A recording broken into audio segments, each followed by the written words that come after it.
Bienvenidos a Crímenes Nocturnos. Uno de los asesinos no identificados más famosos después de Jack el Destripador, por así decirlo. Hoy les traigo nada más y nada menos que el caso del asesino del Zodíaco, del cual se han hecho cantidad de documentales, libros y películas. Este temido asesino se hizo famoso internacionalmente por sus crímenes en el norte de California entre los años 1968 y 1969. Sin embargo, lo que hace a este asesino más misterioso y especial son las cartas cifradas que enviaba a la policía y a la prensa, en las que llegó a asegurar que era el causante de la muerte de 37 personas. Este es un caso muy complejo. Yo diría que es el más difícil de los que he analizado hasta ahora. Así que, en primer lugar, veremos cronológicamente los crímenes y las cartas que enviaba, que no fueron pocas, y finalmente veremos algunos de los sospechosos que la policía tuvo en su punto de mira, porque, como les digo, nunca se le llegó a capturar. Así que, si quieren enterarse de este caso, sigan viendo este video.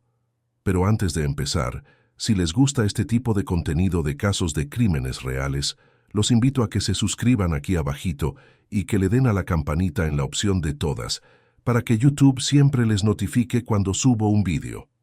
Ahora sí, vamos con el vídeo. Como he dicho antes, el asesino del Zodíaco afirmaba haber acabado con la vida de 37 personas. Aún así, la policía solo le ha atribuido y confirmado el asesinato de 5 personas y otros 2 intentos de asesinato, porque las víctimas consiguieron sobrevivir al ataque.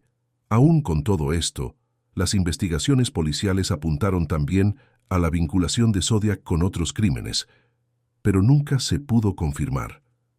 Vamos a empezar por los crímenes que sí fueron confirmados por las autoridades como cometidos por Zodiac.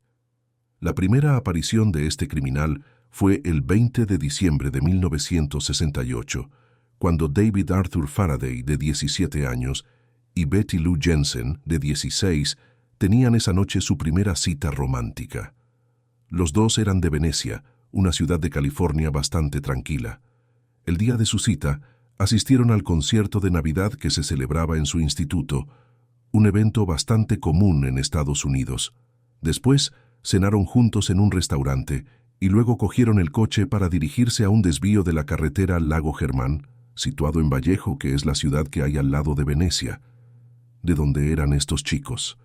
Concretamente, se desviaron en la carretera hacia un carril de amantes, que es el típico sitio que hemos visto muchísimas veces en películas, donde van las parejas de jóvenes a estacionar el coche y a mantener relaciones.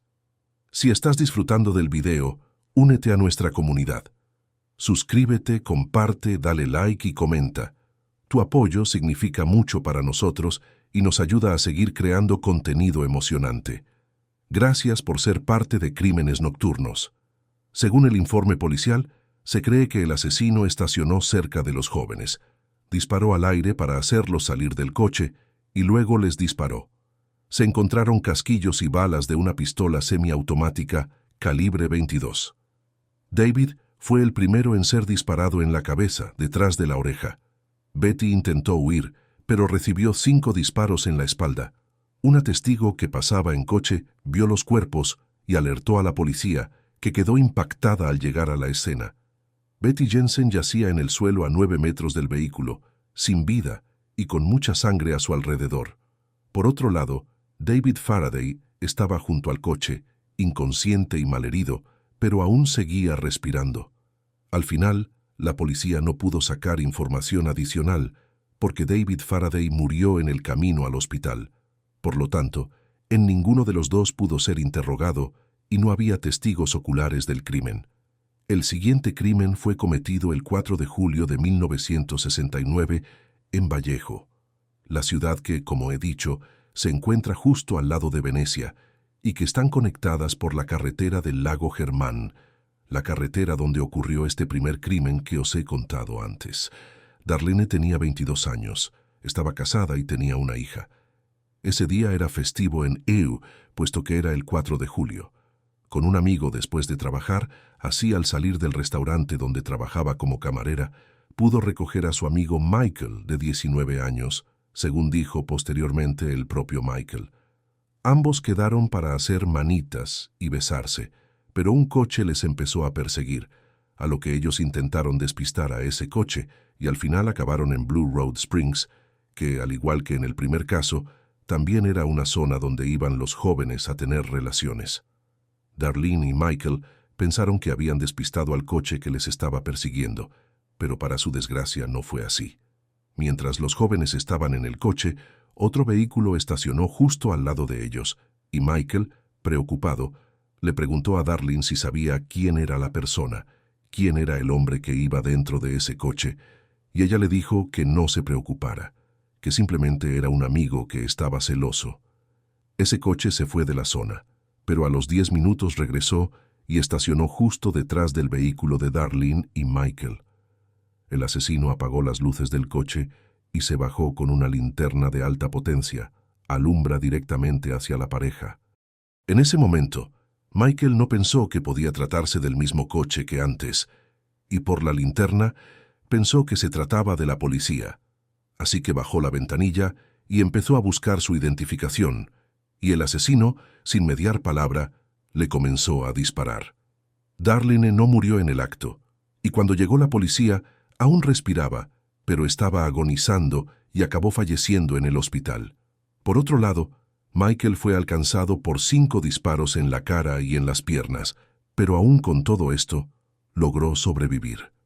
Michael describió al agresor como un hombre blanco, alto, de más o menos 1,80 m, pelo negro y rizado, y gafas. Esa misma madrugada, el asesino, después de cometer el crimen, se dirigió a Vallejo, a una gasolinera cerrada que tenía una cabina de teléfono, y desde allí, a la 1:20, llamó a la policía del municipio para informar del doble asesinato. El hombre dio detalles a la policía que solo el asesino podía conocer, como que los jóvenes se encontraban en un coche marrón y que había perpetrado el crimen con una Luger de 9 milímetros. Para acabar la llamada, también confesó haber matado a David Faraday y Betty Lou Jensen 6 meses antes, que era el caso anterior que os he comentado. Nancy Slover, que es la mujer que atendió esa llamada, describe que el sujeto tenía una voz impasible, como si estuviera leyendo lo que decía sin emociones. Esta sería la primera vez que el asesino se puso en contacto con la policía, pero no sería la única, ya que a partir de este momento empezó a enviar cartas y mensajes encriptados. En agosto de 1969, poco después del crimen en Blue Rock Springs, se recibieron las primeras cartas del asesino. El 1 de agosto envió 3 cartas casi idénticas con mensajes cifrados a 3 periódicos diferentes, el Times General de Vallejo, el Vallejo Chronicle y el San Francisco Examiner. Las cartas afirmaban ser del asesino de 2 adolescentes en el lago Germán durante las Navidades anteriores y de una chica el 4 de julio. Para probar su identidad, proporcionaba detalles precisos de los crímenes que solo él y la policía conocían. También incluía un cifrado y amenazaba con matar a personas solas por la noche si los periódicos no publicaban el mensaje cifrado en primera plana antes del viernes 1 de agosto. Aunque los periódicos publicaron el mensaje, no lo hicieron en portada, lo que molestó al autor. La policía inicialmente mostró escepticismo hacia la autenticidad de las cartas y los detalles proporcionados. Así, el 2 y 3 de agosto, el jefe de policía de Vallejo, Jack Stills, escribió 2 artículos pidiendo que, si de verdad el autor de las cartas era el verdadero criminal, que enviara más cartas dando aún más detalles. Y así lo hizo. El 4 de agosto envió otra carta más al San Francisco Examiner en la que daba aún más detalles de sus crímenes. Pero lo más curioso es cómo empezaba esa carta, que decía lo siguiente: «Querido editor, este es el Zodíaco hablando. En respuesta a su solicitud de más detalles sobre los buenos momentos que he pasado en Vallejo, estaré muy feliz de proporcionar aún más material. La policía se lo está pasando bien con el código. Si no, díganles que se animen, cuando lo descifren me tendrán». Esta era la primera vez que usaba su seudónimo, y a partir de ese momento, todos los medios de comunicación se refirieron a él como Zodiac Killer o el asesino del Zodíaco. un nombre que se puso él mismo. También hay que resaltar que la carta tenía un claro tono burlón hacia la policía, como si se creyera que él estaba en un nivel superior. Por lo que respecta a los mensajes encriptados que envió el Zodíaco, cada periódico recibió un mensaje encriptado diferente, de 136 caracteres cada uno. Al juntar estos 3 criptogramas, sumaban un total de 408 caracteres que formaban el mensaje completo del asesino. La policía tenía la esperanza de que en ese mensaje encriptado se encontrara el verdadero nombre del criminal. La historia del caso del Zodíaco es realmente intrigante y perturbadora. Los patrones de comportamiento del asesino y su habilidad para evadir la captura durante tanto tiempo son desconcertantes. Parece que disfrutaba sembrando el miedo y la incertidumbre, y su capacidad para mantenerse en el anonimato ha mantenido al mundo en vilo durante décadas. Aunque nunca fue capturado ni identificado de manera concluyente, su legado de crimen y misterio perdura hasta el día de hoy.